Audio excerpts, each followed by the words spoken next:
समस्त सुधीजनों को सादर नमन। मैंने कल YouTube के अपने इसी चैनल पर एक वक्तव्य प्रस्तुत किया था जिसमें प्राचीन भारत में गणिकाएँ और गणिकाव्रत इस विषय पर विचार करते हुए किस प्रकार से गणिकाओं की एक सम्मानजनक स्थिति समाज में रही है यह प्रतिपादित किया था। नाट्यशास्त्र में अनेकत्र गणिकाओं के या वैश्याओं के उल्लेख भरत मुनि ने किए हैं।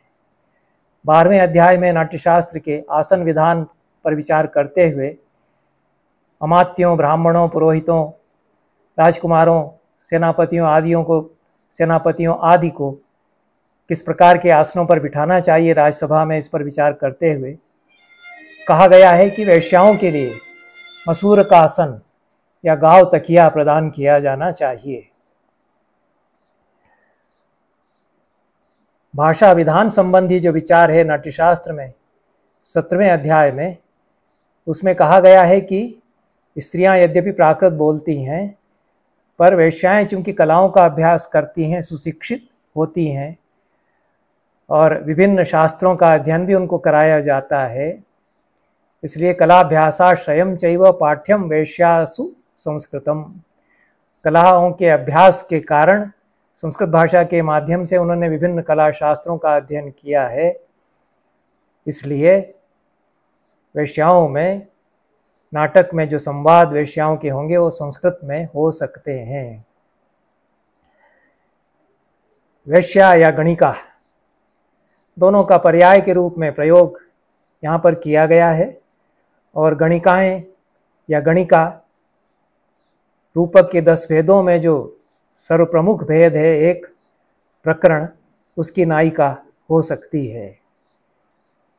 इस संबंध में विस्तार से चर्चा प्रकरण के लक्षण में भरत मुनि ने की है कि गणिका जब उसकी नायिका होगी तो किस प्रकार से पूरे नाटक का संविधान होगा। कहते हैं कि बाह्यजन संप्रयुक्त हुआ करता है प्रकरण, बाह्या नायिका उसमें हुआ करती है और वेश्या के उपचार या प्रेम संबंध, मान मनोबल, रिझाना, मनाना, शिष्टाचार आदि यह इसमें विशेष रूप से चित्रित होता है, इन्हीं से प्रकरण आगे बढ़ता है। यद्यपि जहाँ नायक के घर के भीतर का दृश्य हो वहाँ वेश्या का प्रवेश नहीं कराना चाहिए या निर्देश दिया है। इसका निर्वाह मृच्छकटिक में पूरी तरह से चारुदत्त करते हैं। वसंत सेना के लिए कहते हैं कि प्रकाश वनितेयम, यह तो प्रकाश वनिता है इसलिए घर के भीतर नहीं जाएगी, बाहर ही इसके ठहरने की व्यवस्था करो। वसंत सेना जब रात्रि में शकार से डर करके घुस आती है तब उसके लिए रात्रि में वहाँ शयन की व्यवस्था कराते हैं, पर घर के भीतर के शयनागार में उसको प्रवेश नहीं कराते हैं जहाँ पर कि उनकी परिणीता पत्नी धूता है। यह नाट्यशास्त्र के निर्देश के अनुसार है। आगे भरत मुनि कहते हैं कि वेश युवती से संबंध प्रकरण में दिखाए जा सकते हैं। उस समय अन्य स्त्री से जो कुलजांगना होगी उससे प्रेम नहीं दिखाना चाहिए। दिखाए प्रेम तो केवल वेश्या वेश्या के साथ ही उस वहाँ पर दिखाए, यह भी मृच्छकटिक में पूरी तरह से लक्षण अन्वित होता है।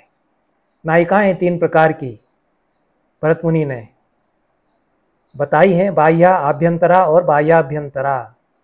बाह्या नायिका वैश्या हुआ करती, आभ्यंतरा जो परिणीता पत्नी है या राजा की रानी है, और बाह्याभ्यंतरा दोनों प्रकार का जिसमें हुआ करता है। अप्सराएं बाह्याभ्यंतरा स्त्रियां कही जाती हैं।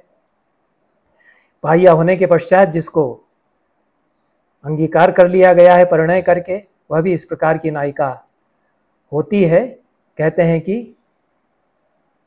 कुलीनाभ्यंतरा गया बाह्या वेश्यांगना स्मृता कृत शौचा तु या नारी सा बाह्याभ्यंतरा स्मृता। जिस नारी को विवाह करके और पवित्र कर लिया गया हो वह आभ्यंतर हो जाती है, बाह्याभ्यंतर कहलाती है। पहले बाह्य थी, अब घर में परिणय करके उसको स्थान दे दिया गया है, वह बाह्याभ्यंतरा नायिका हुआ करती है। यह समाज में व्यवस्था थी। अभिनव गुप्त इसकी टीका करते हुए अभिनव भारती में कहते हैं कि यह पुनर्भू वेश्या से यहाँ आशय है। पुनर्भू अर्थात परिणय जिसका फिर से हुआ है। पुनर्भू एक नायिका है जो धर्मशास्त्रों में भी याज्ञवल्क्य की स्मृति आदि में बताई गई है। और यहाँ पर वेश्या को पुनर्भू इस दृष्टि से कहा गया है कि वेश्या के साथ विधिवत परिणय यदि कर लेता है कोई कुलीन नायक तो बाह्याभ्यंतरा नायिका हो जाती है और सम्मानजनक कुलजांगना के रूप में उसको स्थान प्राप्त हो जाता है। यह यहाँ पर नायिकाओं का विवेचन करते हुए भरत मुनि ने कहा है। 23वां अध्याय जो नाट्यशास्त्र का है उसको वैशिकाध्याय कहा गया है। वैशिक का निरूपण इसमें किया गया है। वैशिक क्या है उसके लक्षण में कहते हैं, पहला ही जो श्लोक है, पहली कारिका है 23वें अध्याय की, विशेषयेत कलाः सर्वा यस्मात् तस्मात् तु वैशिकः। जितनी भी कलाएं हैं उनको विशिष्ट बना देता है, उनमें विशेषज्ञता हासिल जिस शास्त्र के द्वारा की जाए वह वैशिक शास्त्र है।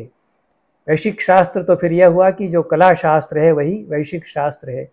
जो सौंदर्य शास्त्र है, एस्थेटिक्स, उसके लिए वैशिक शब्द का प्रयोग किया गया है।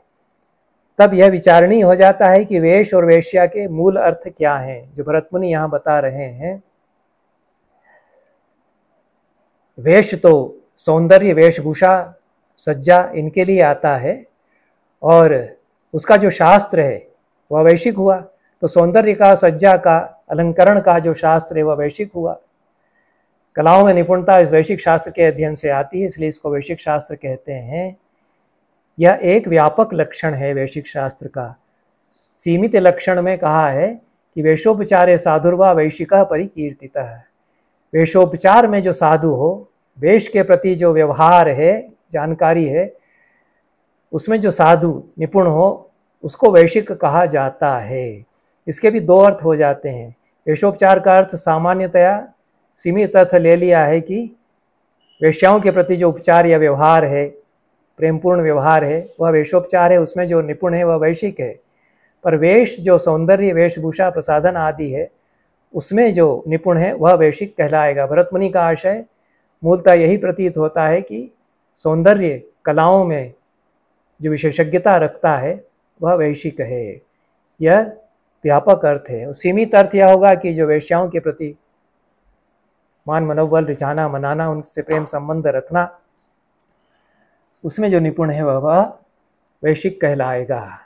वैशिक के जो लक्षण किए हैं वह तो बहुत ही सर्वगुण संपन्न व्यक्ति के लक्षण हो जाते हैं और कोई बहुत गुणी व्यक्ति ही वैशिक हो सकता है, ऐसा उससे आशय प्रतीत होता है। ज्ञानी और गुणी हो, यो ही सर्व कलोपेतः सर्व शिल्प विचक्षण, सारी कलाओं का जानकार हो, सारे शिल्पों में माहिर हो, स्त्री चित्त ग्रहणाभिज्ञो, स्त्रियों के चित्त की पकड़ रखने की जानकारी रखता हो, स्त्रियों को वश में कर सकता हो, उनको मना सकता हो, रिझा सकता हो, ऐसा व्यक्ति वैशिक कहलाता है। तो यह तो सर्वकलोपेत सर्वशिल्प विचक्षण जो होगा वह बहुत परम गुण संपन्न ही व्यक्ति हो सकता है, इसलिए उसका दर्जा बहुत ऊपर है।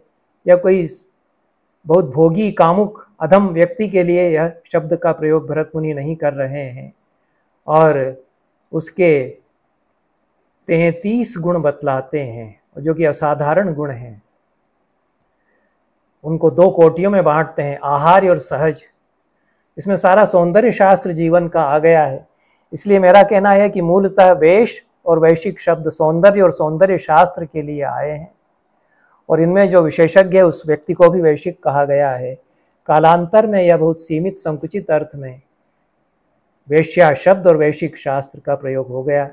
मूलतः वेश्या शब्द का भी अर्थ वही था, जो सौंदर्य, प्रसाधन आदि में निपुण है, ऐसी कलावती स्त्री उसको कहा गया है।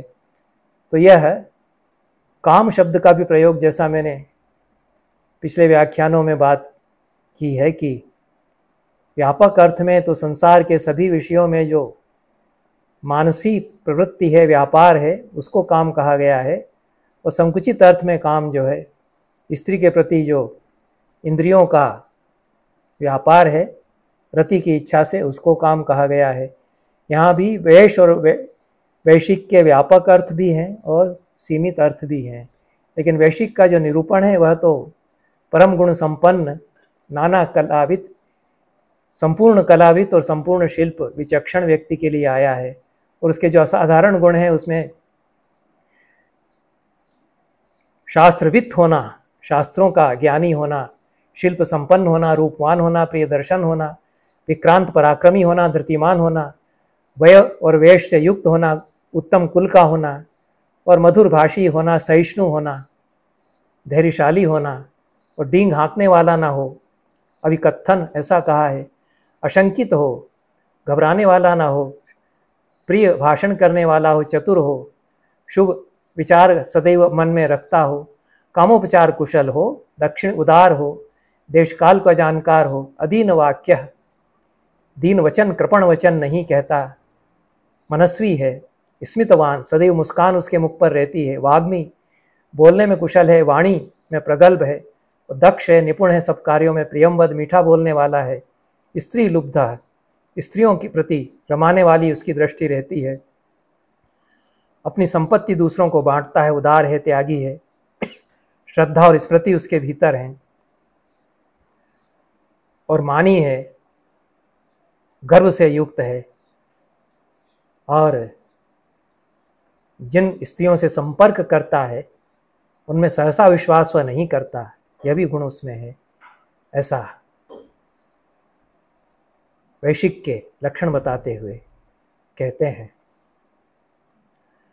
और जो वैशिक व्यक्ति है वह तो बड़ा नायक है, उसके मित्रों के गुण भी उसी प्रकार के होने चाहिए। अनुयुक्तः शुचिर दक्षो दक्षिणः प्रतिपत्तिमान भवेत् छिद्रापि धायी च वयस्यस्तस्य तद्गुणः।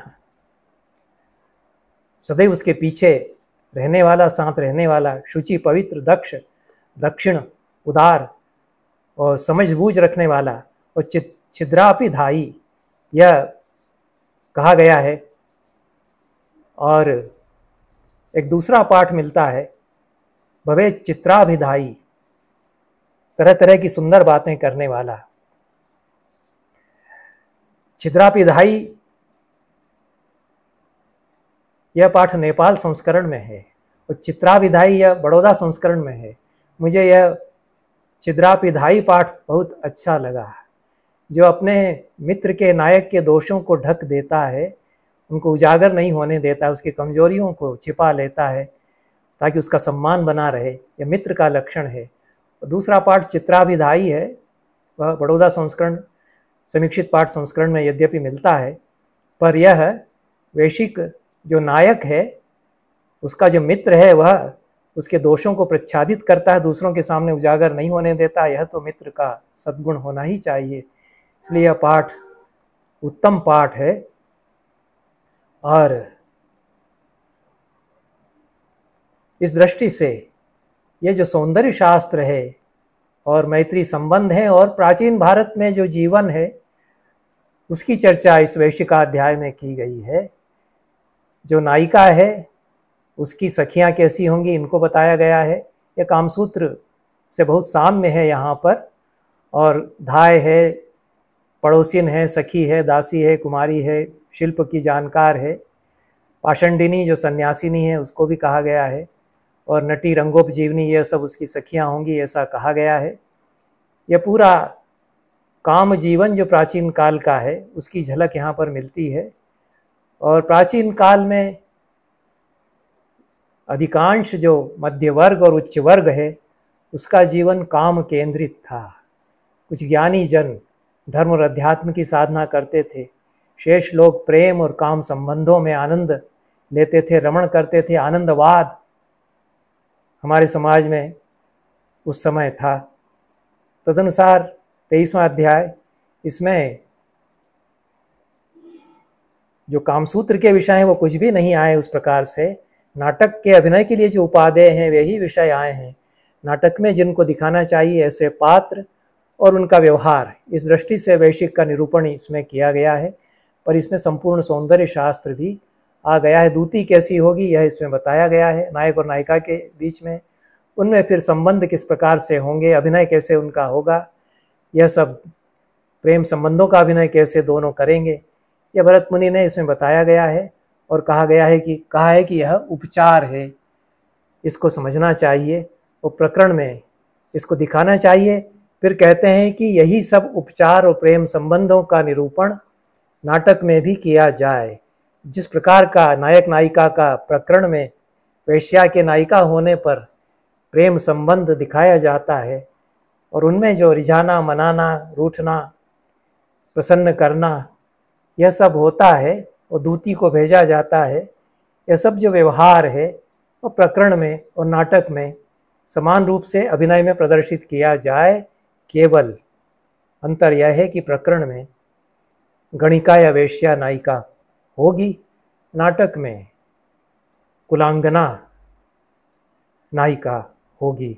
इस प्रकार से गणिका व्यवहार का, गणिकाओं के जीवन का कुछ निरूपण अभिनय की दृष्टि से नाट्यशास्त्र में आया है और यह रंगमंच चूंकि जीवन उसमें निरूपित होता है, इसलिए प्राचीन भारतीय समाज का भी निरूपण उसमें इस दृष्टि से किया गया है।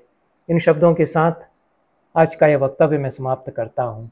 बहुत बहुत धन्यवाद। नमस्कार।